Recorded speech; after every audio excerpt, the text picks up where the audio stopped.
Kingdom Hearts 4 seems like it might potentially enter its prime marketing era after August now, right? With the announcement that we're getting a dedicated Kingdom Hearts 4 panel at D23, now everybody's wondering, okay, like, surely they gotta be showing some form of Kingdom Hearts 4 trailer. Obviously, they're gonna be advertising the Kingdom Hearts collection on Nintendo Switch 2 to get people into it, so that when they do start dropping news for Kingdom Hearts 4, everybody's all good and caught up and ready to go by the time Kingdom Hearts 4 will probably drop, probably either late 2027 or early 2028, right?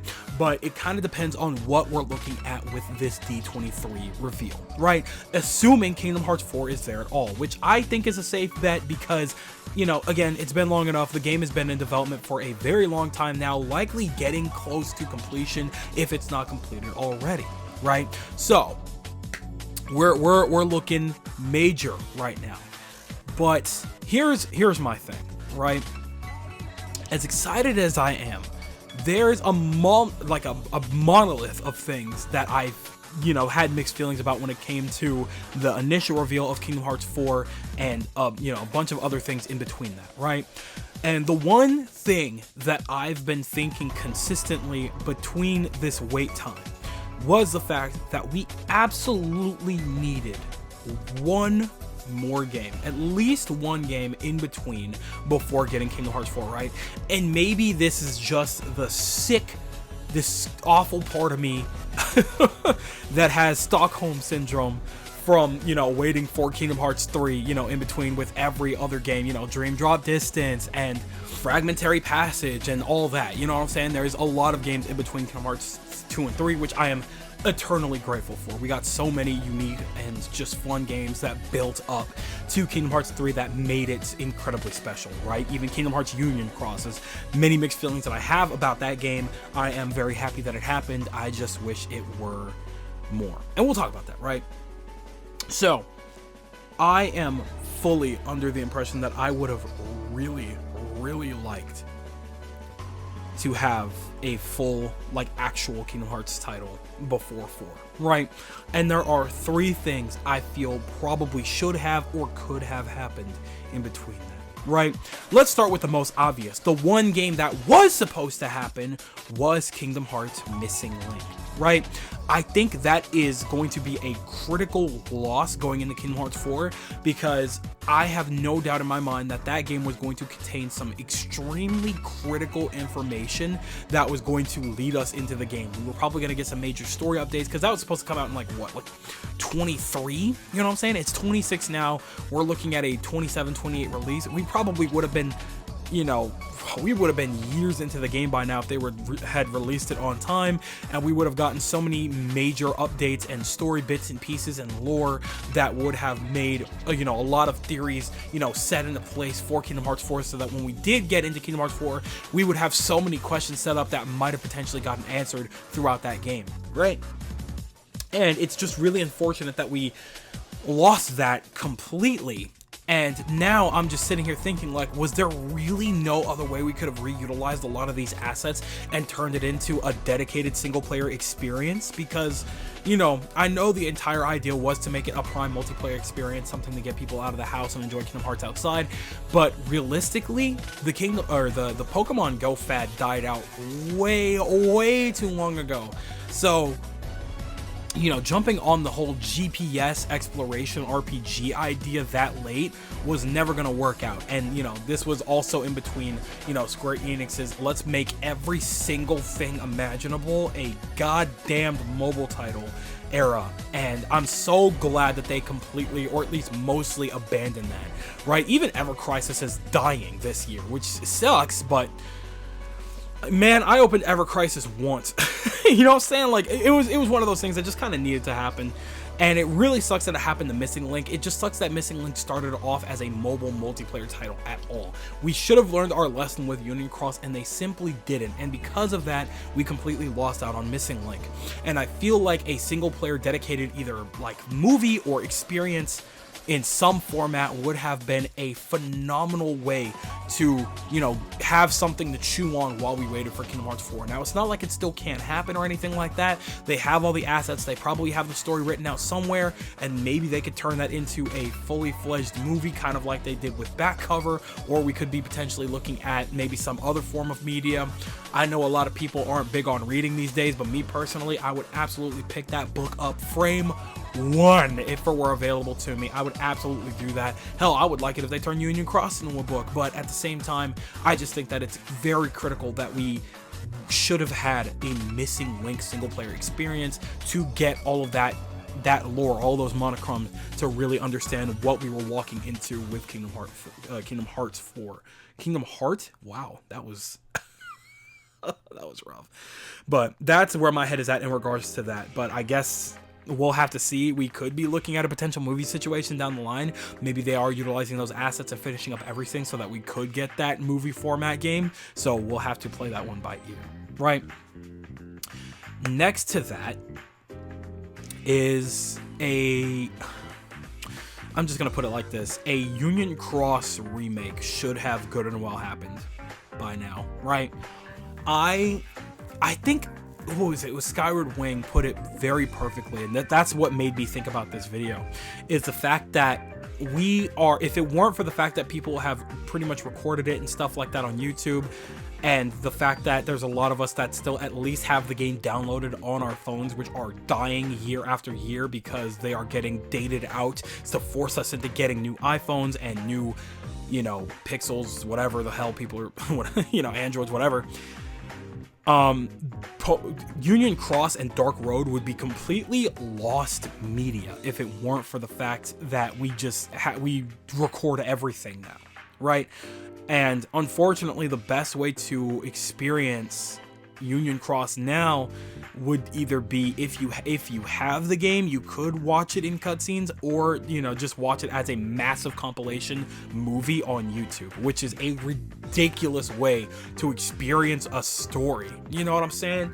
So it's like, it's an awkward situation in which I feel the same way about, you know, Missing Link as I do Union Cross, in which we should have more than gotten a single player experience for this game in some way, shape, or form. Yeah, it could have been a really cool, fun idea to have a big, massive multiplayer online situation with Union Cross, but given the time frame, I feel like it just would have made more sense for this Kingdom Hearts title to be a dedicated, solitary, single player experience to get the entire full plot of Union Cross laid out for all of the people. Even there was people during the Prime Kingdom Hearts era that didn't want to invest all that time into Union Cross, and I can't blame them for that.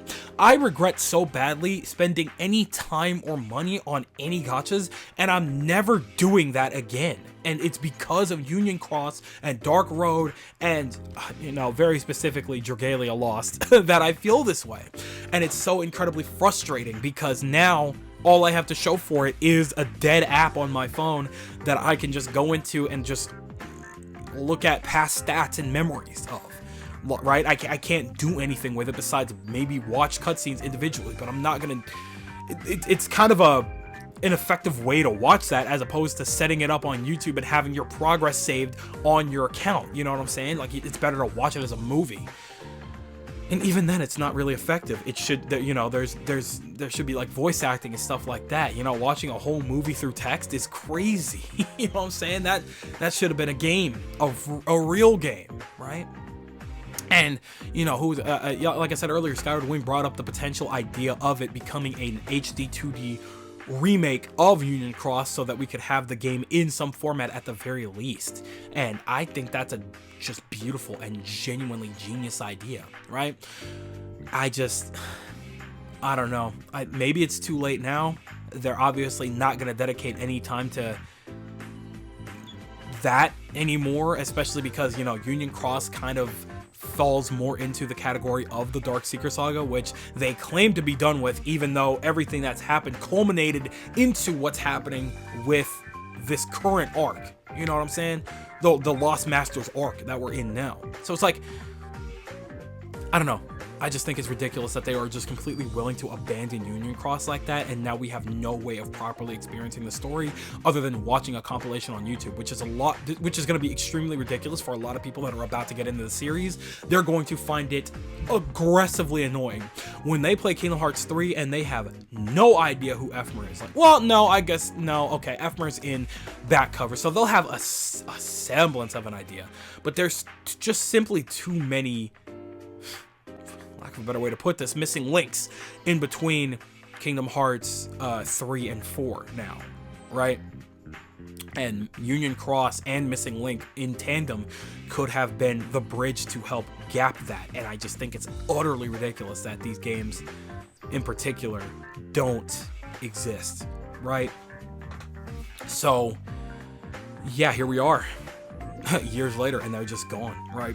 But that's not all, right? Now this one might be a big ask. This one might be a little ridiculous, and maybe I'll regret saying this, and I hope that I do, right? I'm more than willing to be wrong about what I say here in this aspect in particular, but I think that Yozora game could have been crazy, right? Now maybe that one's too much to ask, but at the same time, would it be? Because, you know, they pushed Yozora hard. They pushed him very hard, and we still have zero clue about what this man is, why he looks that similar to Noctis and Riku, why he's after Sora. Hell, it's been so long now, there's no way Dylan Sprouse is still voicing this man. There's no way they still got Dylan Sprouse on payroll to voice this man. Maybe they did, I don't know. It would be cool, it would be ideal to, you know, have that, because he killed that, man. He killed that. But like, I don't know. I don't see a situation in which, you know, we get enough answers on Yozora, and I feel like that Yozora game really could have helped bridge the gap and get to know Yozora a little better, so that we had something more to look forward to when it came to Kingdom Hearts. Maybe that one's a big ass. That one's probably ridiculous. I just hope that we do get a good semblance of what we're getting with Yozora. Like, Yozora is now way, way too critical, and I'm going to be mad as hell if he doesn't have a prime role in Kingdom Hearts 4 in some way, shape, or form. Because in both of these trailers that we've seen, there's not high nor hair of Yozora, right? The only time he was present was in the secret ending in Kingdom Hearts 3, where Sora first lands in Quadratum. But obviously that secret ending, much like pretty much every other secret ending that we've ever gotten, is completely dated because it's now inaccurate. The way Sora arrives there is completely different than what we'd seen in Kingdom Hearts 3, and it's just such a different situation now, right? Or maybe it's not, but I highly doubt that it's still relevant like that. So, you know, Yozora needs to be here, and we have seen high nor hair of him in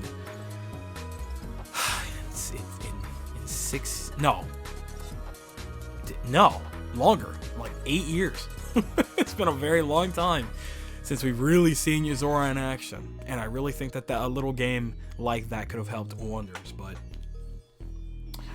I don't know, I guess they're really just gonna lay it out all on the line in Kingdom Hearts 4. I really hope, the one thing that I'm really hoping that comes out of this is that they lock the hell in, and everything as far as Union Cross, as far as Missing Link, and as far as Yozora in particular are addressed heavily throughout Kingdom Hearts 4. They've had enough time to develop a very deep story that will interconnect all these things and find a way to, you know, introduce us to all of the concepts, especially to the newcomers that don't have a chance to experience Missing Link or Union Cross to truly understand what's going on. And I really hope they're careful about how they do that, because that last trailer confused everybody. There was way too many who is this and who is that floating around with that last trailer, and that makes me just a little nervous. So I really hope they address that in some way.